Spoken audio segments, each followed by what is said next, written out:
जय हिंद दोस्तों, welcome to defence news NCC. जैसे कि मैंने आपको पिछली वीडियो में एक बुक के बारे में बताया था, तो उसी बुक को लेकर हमने एक सेशन शुरू किया है, एक कंप्लीट क्रैश कोर्स का। तो उसमें ये रहेगा कि जितने भी इस बुक के अंदर टॉपिक है उन सबको हम एक अच्छे लेक्चर के अंदर पूरी तरह से आपको समझाएंगे, कुछ भी नहीं छोड़ेंगे।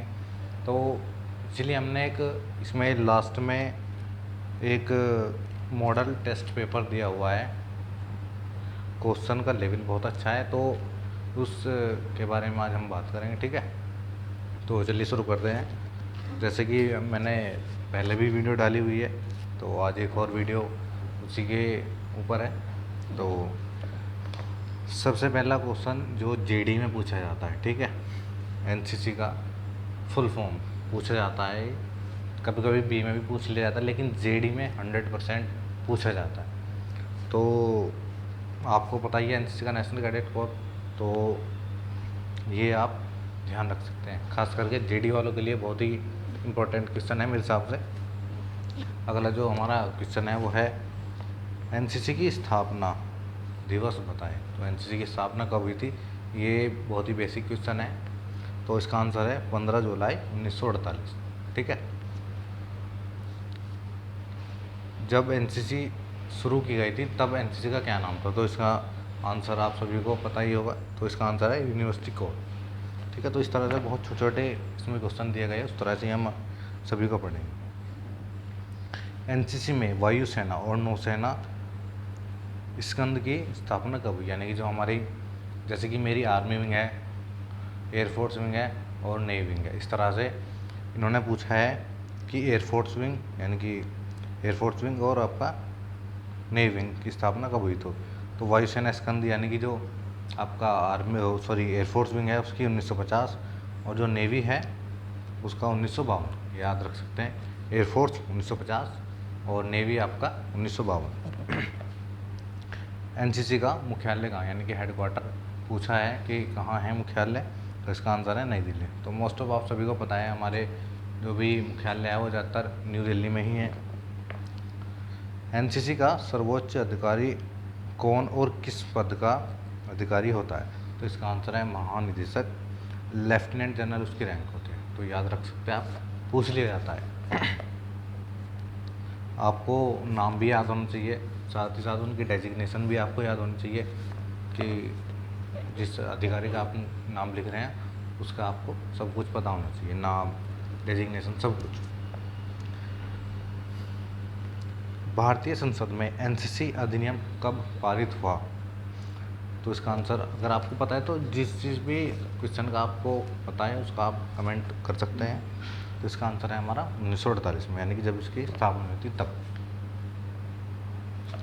एनसीसी के प्रथम निदेशक तथा महानिदेशक का नाम लिखे, तो प्रथम जो निदेशक है वो कर्नल जे वेबूर और major general R S Pant, तो याद रख सकते हैं आप, पूछ लिया जाता है।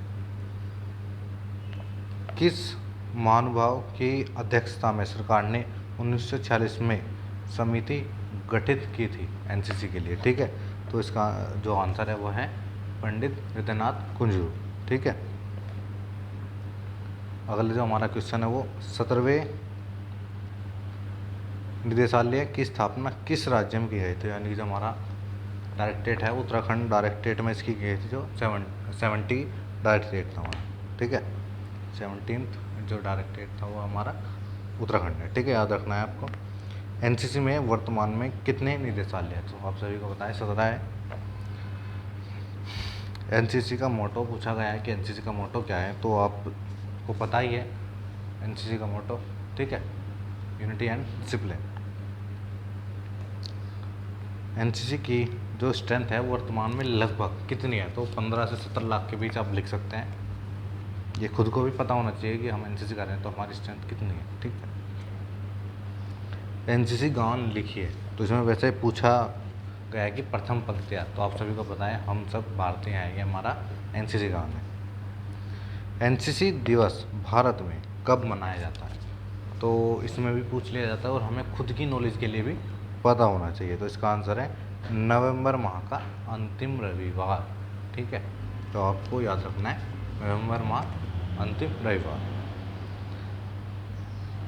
एनसीसी सीनियर डिवीज़न की कंपनी तथा प्लाटून की नफरी क्या है? तो कंपनी में आपका 55 और आपका सीनियर डिवीज़न में कंपनी 154 यानी कि 154 कैडेट होने चाहिए और कंपनी में 55। भारत में कितनी एनसीसी यूनिट और बटालियन है? तो इसका आंसर है 61 एयर यानी कि एयरफोर्स की जो हमारी बटालियन 61, 60 है नेवल यूनिट्स और आपका 667 है आर्मी विंग की यूनिट। ठीक है, तो याद रख सकते हैं, पूछ लिया जाता है। भारत के पड़ोसी देशों के नाम लिखिए। ये हमारा ए सर्टिफिकेट में पूछा जाता है, बी में भी पूछा जाता है। ठीक है, तो जितने भी आपको देश के नाम याद है वो लिख सकते हैं। जैसे कि मैं भी कुछ रिपीट कर दे रहा हूँ: बांग्लादेश, पाकिस्तान, अफगानिस्तान, चीन, भूटान, म्यांमार, श्रीलंका, नेपाल, मालदीव। ठीक है। भारतीय वायुसेना की स्थापना किस वर्ष हुई? तो अक्टूबर 1932 में एयरफोर्स की स्थापना हुई थी, तो याद रख सकते हैं आप। अगला जो क्वेश्चन हमारा 20वां क्वेश्चन है वो दाहिने सज एक के आदेश पर कितने इंच का कदम लिया जाता है? आपको जब कमांड दी जाती है दाहिने सज, तो उसमें 16 इंच का कदम लिया जाता है। एलएमजी की मैगजीन की कुल क्षमता कितनी है? देखिए, इसका आंसर आप सभी को पता है, 30 राउंड भरे जाते हैं। सॉरी, इसकी जो कैपेसिटी है वो 30 राउंड की है, लेकिन इसमें 2 कम भरे जाते हैं स्प्रिंग की ताकत को बरकरार रखने के लिए। किन्हीं कारणों से हम 28 राउंड उसमें भरते हैं। ठीक है, बाकी जब आपकी वेपन ट्रेनिंग क्लासेस चलती हैं बटालियन के अंदर, तो वहाँ जो उस्ताद रहेंगे या स्टाफ रहेगा वो आपको सारी चीज़ें अच्छे से कराएगा। बिना हथियार वाली कोई 2 चालें लिखिए। देखिए, प्रैक्टिकल में पूछा जाता है, रिटर्न में भी लगभग पूछ लिया जाता है, प्रैक्टिकल में तो 100% पूछा जाता है आपका। तो इसका आंसर है चीता व बंदर की चाल।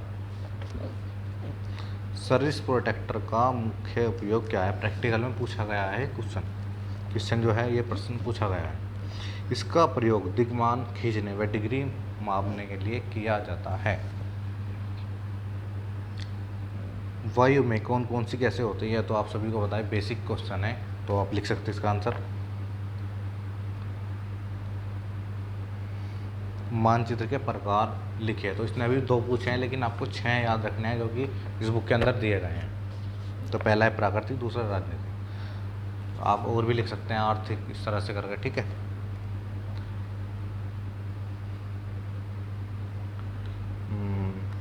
मनुष्य के शरीर में कितनी अस्थियां होती है? तो 206। ये बहुत ही बेसिक क्वेश्चन है, वैसे लगभग पूछे जाते हैं, तो ये आपके फिर भी याद होने चाहिए।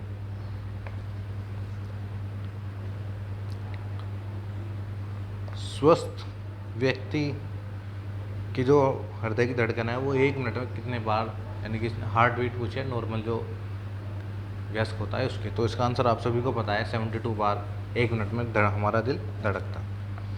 तो इसमें है एड्स का पूरा नाम, तो आपको याद रखना है, एड्स का पूछ लिया जाता है। ठीक है, इसके कारण भी पूछ लिए जाते हैं, इसको कैसे इसकी रोकथाम कर सकते हैं। तो ठीक है, तो एक्वायर्ड इम्यून डिफिशिएंसी सिंड्रोम इसका आंसर है। ठीक है, तो उसको हमारा ये एनसीसी के डिस्क्रिप्टिव क्वेश्चन में पूछा जाता है। ठीक है, एड्स क्या है, रोकथाम के तरीके, इससे कैसे बचा जा सकता है। ठीक है, इनकलाब जिंदाबाद का नारा किसने दिया था?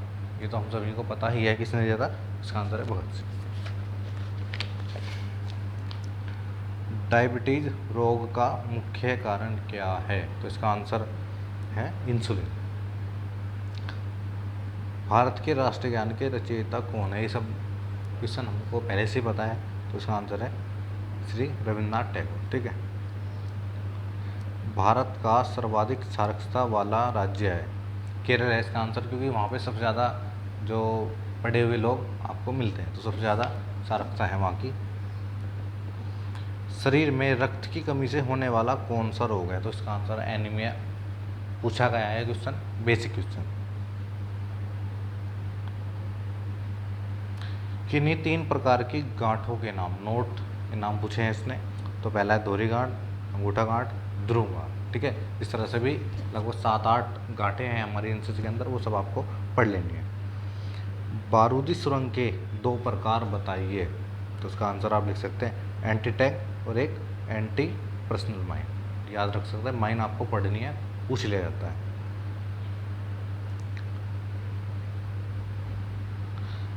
चारों वेदों के नाम लिखिए। ये वेद आपको पता होना चाहिए, एनसीसी किताब के अंदर भी लिखे हुए हैं। पहला है आपका ऋग्वेद, यजुर्वेद, सामवेद, अथर्ववेद। तो याद रखने आपको चारों। इसमें पूछ भी लिया जाता है कि सबसे पुराना, इस तरह से भी क्वेश्चन कभी कभी घुमा के पूछ लिए जाते हैं।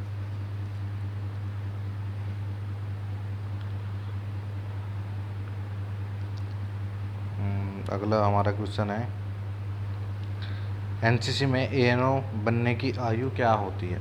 तो 21 वर्ष से लेकर 42 वर्ष से अधिक न हो।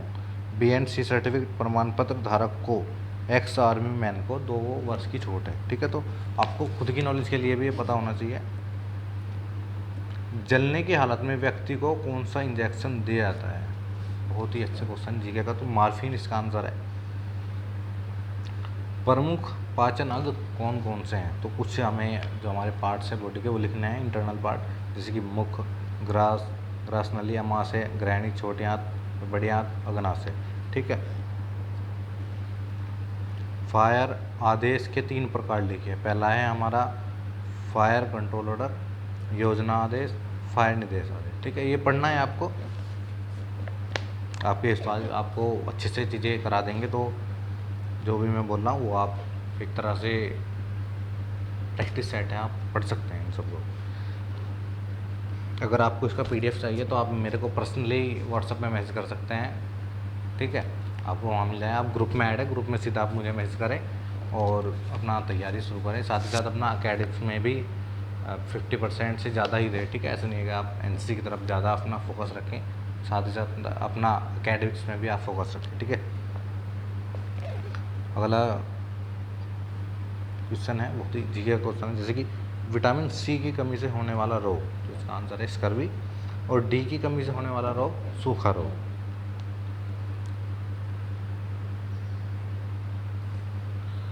एनसीसी कैडेट द्वारा किए जाने वाले 4 कार्यों का उल्लेख करें। तो आप बता सकते हैं। ठीक है, इसका क्वेश्चन मैं बता नहीं रहा हूँ, ये बहुत ही बेसिक है, आप खुद से भी पढ़ सकते हैं। ठीक है। भारत का सर्वाधिक आबादी वाला राज्य कौन सा है? तो इसका आंसर उत्तर प्रदेश है। ठीक है, लगभग 20 करोड़ से ज़्यादा जनसंख्या है उत्तर प्रदेश की वर्तमान में। राष्ट्रीय एकता में बाधक 4 तत्वों के नाम लिखिए। बहुत ही अच्छा क्वेश्चन है। लगभग इसमें आपको 7 से 8 पॉइंट लिखने हैं, लेकिन इसमें 4 के हैं, फिर भी आपको लगभग 7 से 8 क्वेश्चन तैयार करने हैं। ठीक है, पहला है भाषा जाति, अगला है क्षेत्रीयता, सांप्रदायिकता। ठीक है, तो इसमें आप देख सकते हैं कि भाषा का भी कहीं कहीं पे रोल रहता है राष्ट्रीय एकता में, कि हमारे यहाँ अलग है, वहाँ पे अलग भाषा का यूज़ हो रहा है, इस तरह से। ठीक है। अगर हम अगले क्वेश्चन की बात करें तो इसमें आप देख सकते हैं नेता के प्रकार भी पूछ लिए जाते हैं। ठीक है, लीडर की क्वालिटीज़ भी आपकी पूछ ली जाती है। ठीक है। अगला क्वेश्चन है सीटी द्वारा संकेत कब दिए जाते हैं? तो इसका आंसर है शत्रु का विमान आने पर, सतर्क रहने के लिए, खतरा होने पर, शत्रु का विमान जाने पर। तो इस तरह से आप याद रख सकते हैं। ठीक है।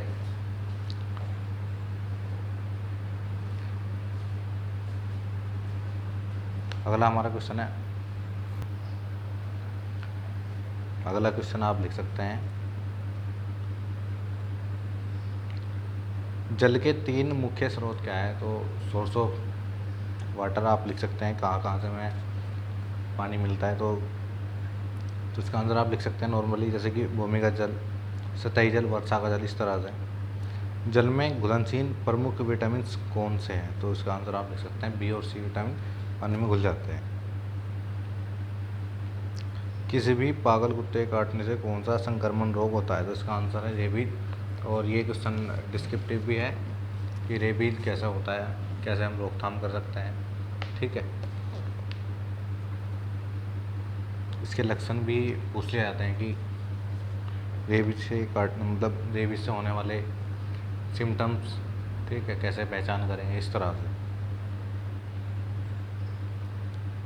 आर्टिलरी का मुख्य कार्य क्या है? तो इसका आंसर है इन्फेंट्री को कवर फायर देना। ठीक है।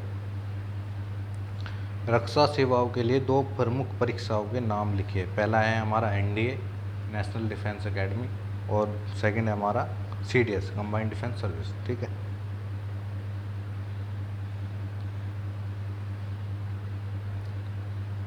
अगला क्वेश्चन आप लिख सकते हैं, मानव शरीर की सबसे बड़ी ग्रंथि। तो यह गलत नाम है। ठीक है, ग्रंथि का लिख सकते हैं। रक्षा सेवा अधिकारियों के लिए साक्षात्कार व चयन कौन करता है? तो इसका आंसर है SSB यानी कि सर्विस सिलेक्शन बोर्ड।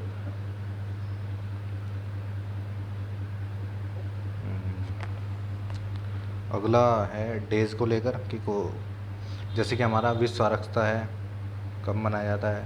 8 सितंबर को शिक्षक दिवस, 5 सितंबर को। ठीक है, इस तरह से आपको पूरा याद रखना है। Air force day, army day, navy day, इस तरह से सब कुछ आपको याद रखना है। ठीक है।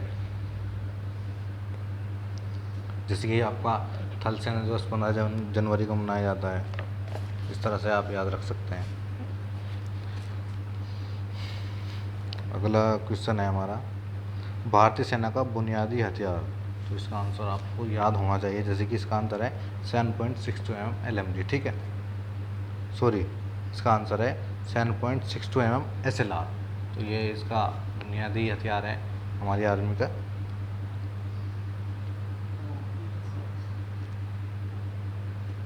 नाउ ठीक है, वर्तमान में हमारी जो आर्मी का बुनियादी हथियार है वो इंसास है। ठीक है, हालांकि अब तो काफ़ी राइफल्स आ गई है आर्मी के अंदर, तो फिर भी आपका वर्तमान में SLR है। ठीक है, क्योंकि जैसे कि पहले 3 नॉट 3 था, इस तरह से चीज़ें बदलती रहती है।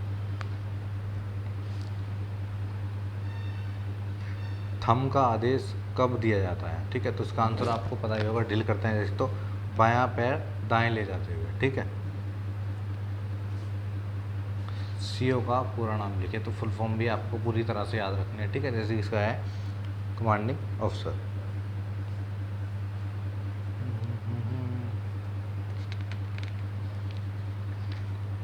रक्त का सर्वग्राही समूह है, तो इसका आंसर है AB। और सर्वदाता O ग्रुप।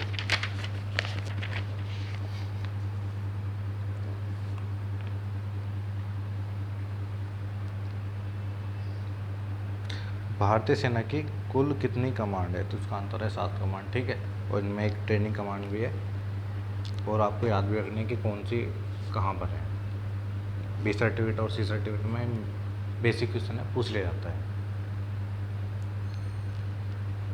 भारतीय सेना में कितनी बख्तरबंद रेजिमेंट हैं? तो 63 यानी कि 63 बख्तरबंद रेजिमेंट वर्तमान में है। महिला डिवीज़न के कितने भाग हैं? तो पहला है आपका सिग्नल कंपनी, और सेकंड है आपका नर्सिंग कंपनी।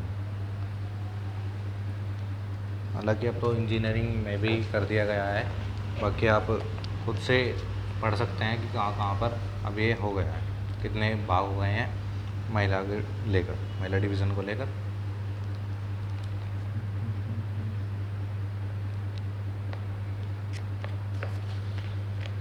बाकी आपको छोटी छोटी डेफिनेशन भी याद रखनी है, जैसे कि मैप रीडिंग के अंदर आ जाती है।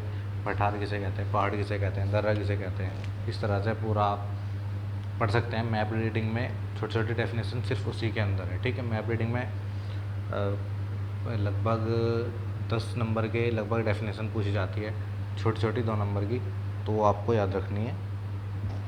और सिंबल भी, मिलिट्री सिंबल हो या कन्वेंशनल साइन हो, ये भी आपको याद रखने हैं।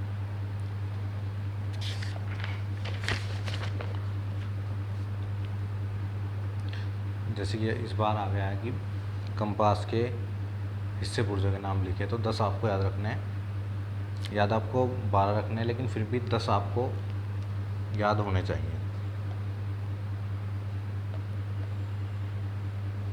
चलिए हम अपनी वीडियो को यहीं पर ख़त्म करते हैं। लेकिन आप जैसे कि पहले वीडियो में भी हमने क्वेश्चन के बारे में बात की थी, तो उस तरह से भी इसमें हमने काफ़ी क्वेश्चन के बारे में डिस्कस किया है, तो आप भी अपना अच्छे से तैयार कर सकते हैं। सेपरेट नोटबुक बनाकर उसमें चीज़ें लिख सकते हैं। टॉपिक वाइज आप अच्छे से पढ़े, कुछ भी ना छोड़े, किसी भी टॉपिक को हल्के में ना ले, ठीक है। तो मिलते हैं नेक्स्ट वीडियो में, तब तक के लिए जय हिंद।